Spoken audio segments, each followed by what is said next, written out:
भाई नमाज पढ़ते हम और आप, नमाज कभी कभी छूट भी जाती है, बाद में हम लोग कज़ा करते हैं। अच्छा, जब कज़ा करते हैं तो फिर कभी ऐसा भी होता है कि हम फर्ज पढ़ लेते, सुन्नत नहीं पढ़ते। अरे यार अब तो कज़ा हो गई, चलो जोहर की 4 रकात पढ़ लेते हैं। ये होता है ना, आमतौर से यही होता है, लोग कज़ा करते हैं सुन्नत की नहीं। हालांकि सुन्नत की भी कज़ा करनी चाहिए। जो सुन्नत मुअक्कदा, जैसे जोहर अगर आपकी छूट जाए तो जोहर के पहले 4 रकात और जोहर के बाद 2 रकात, ये सुन्नत है। जब आप जोहर छूट जाए तो ये भी पढ़िए आप।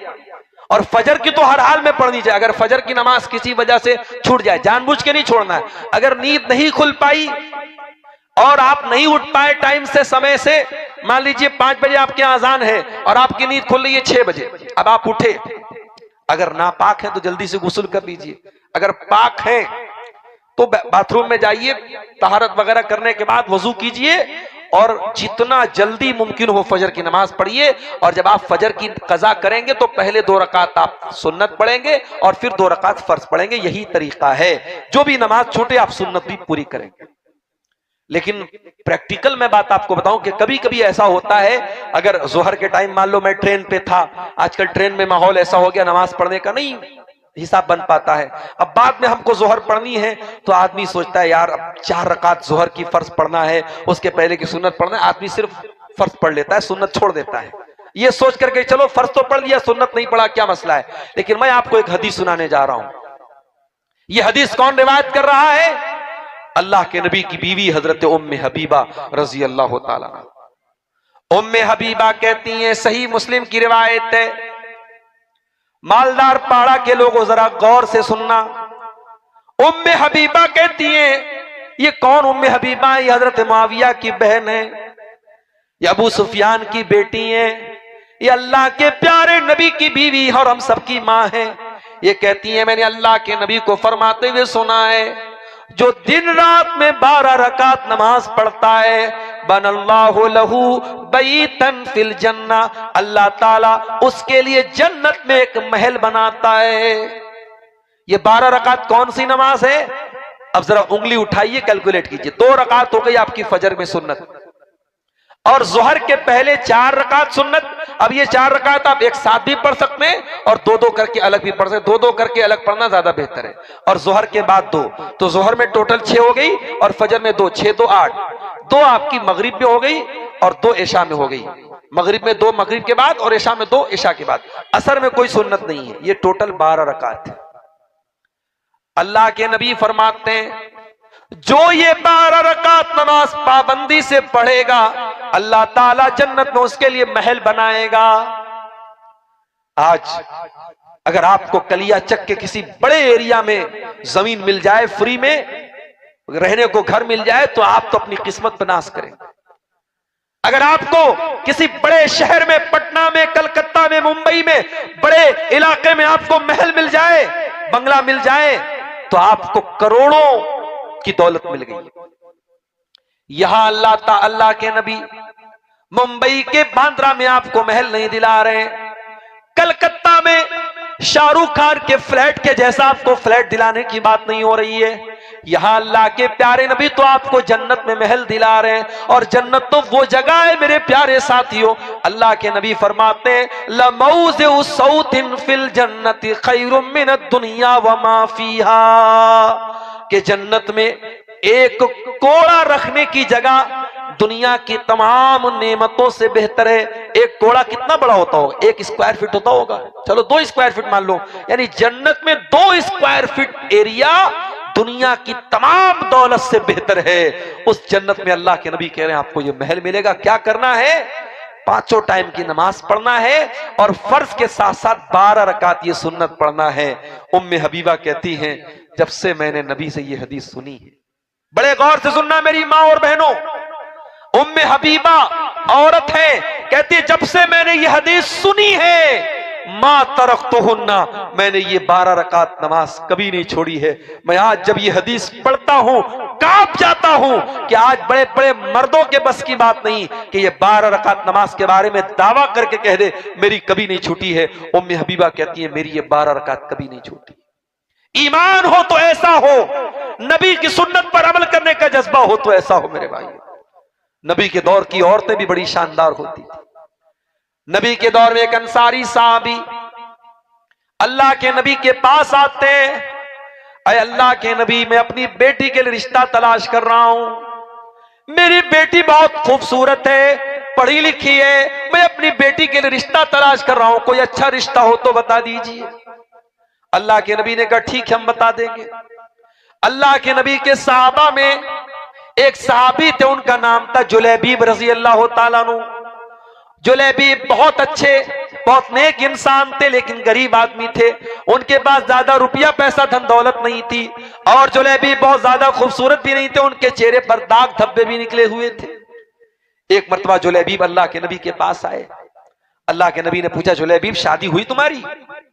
अच्छा, अल्लाह के नबी की एक और आदत थी कि आप जिस एज का बंदा होता था उससे उस हिसाब की बात करते थे।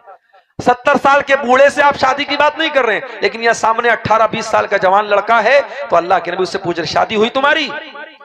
जुलैबीब ने कहा नहीं अल्लाह के नबी, शादी नहीं हुई मेरी। आपने कहा क्यों शादी नहीं हुई तुम्हारी? कहा अल्लाह के नबी, कौन शादी करेगा मुझसे?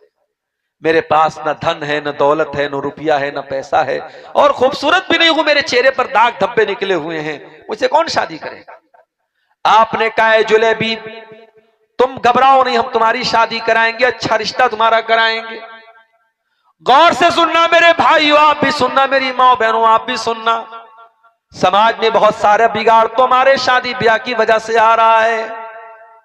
इतनी रस्म और रिवाज हमने शादी ब्याह में पैदा कर दी है कि आज ऐसा लगता है कि मौलवी साहब जो निकाह पढ़ाते हैं, बस निकाह पढ़ाने का काम ये दीन के हिसाब से होता है, बाकी शादी में कोई काम दीन के हिसाब से नहीं होता है, सारा सब समाज के हिसाब से होता है। अल्लाह के नबी ने जुलैबीब से कहा, जुलैबीब हम तुम्हारी शादी कराएंगे। दूसरे दिन अल्लाह के नबी अंसारी साहबी से कहते हैं कि ऐ मेरे अंसारी साहबी, आपने अपनी लड़की के रिश्ते के लिए कहा था, मेरे पास आपकी लड़की के लिए एक रिश्ता है। अंसारी साहबी खुश हो गए। उन्होंने कहा अल्लाह के नबी, तो बड़ी खुशखबरी की बात है, बहुत अच्छी बात है, किसका रिश्ता है? आपने कहा कि हम तुम्हारी लड़की की शादी जुलैबीब से कराना चाहते हैं। कहा जुलैबीब? अब सारे सहाबा जानते थे जुलैबीब कैसे हैं, उनके पास कितना पैसा है, कितना माल है, और चेहरा वगैरह कैसा है।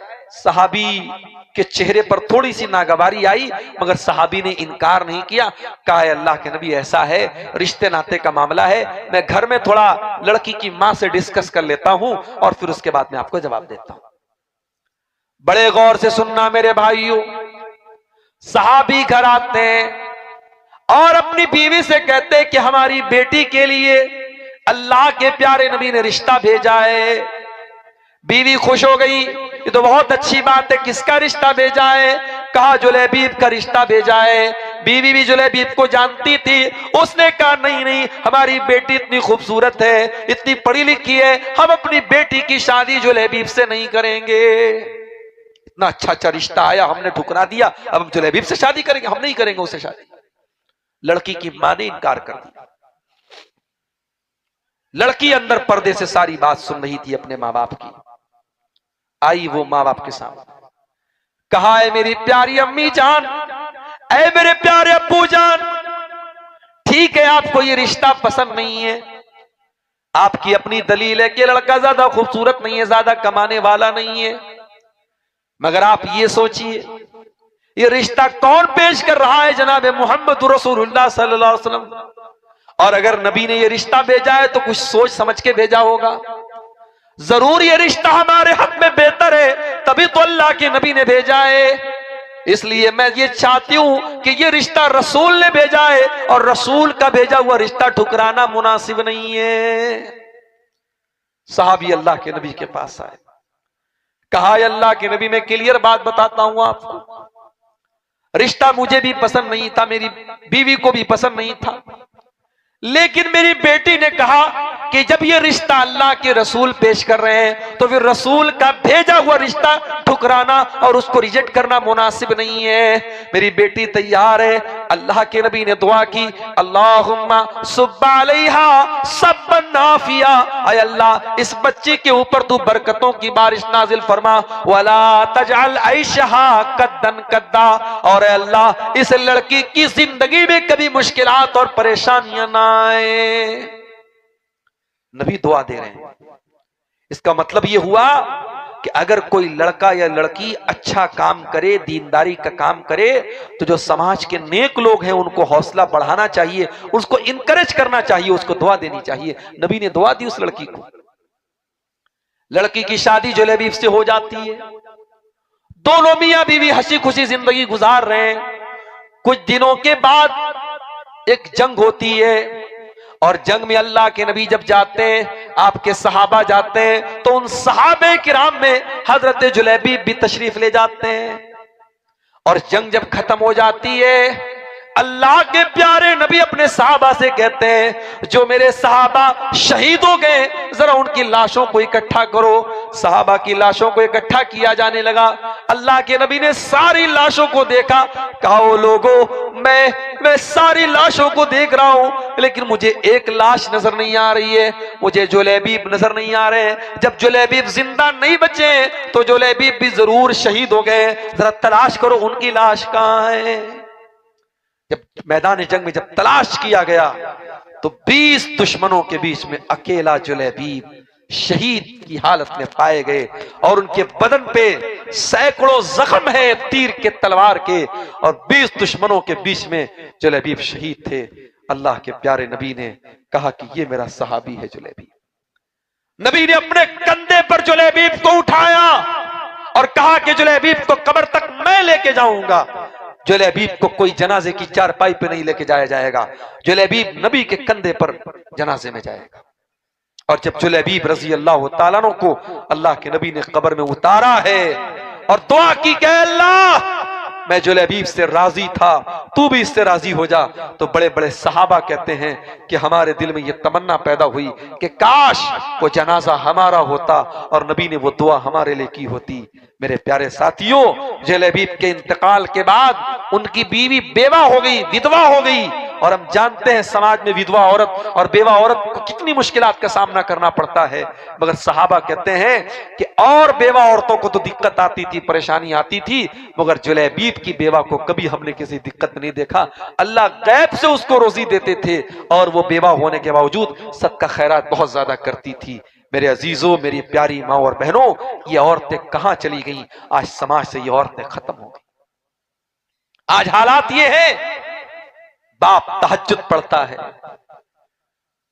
मां रात में दुआएं करती है, और उस घर में जब शादी होती है लड़की ऐसा ड्रेस पहन करके शादी में आती है कि उसको अगर हम ये कहें कि वो ड्रेस पहन करके भी वो नंगी है तो गलत नहीं होगा।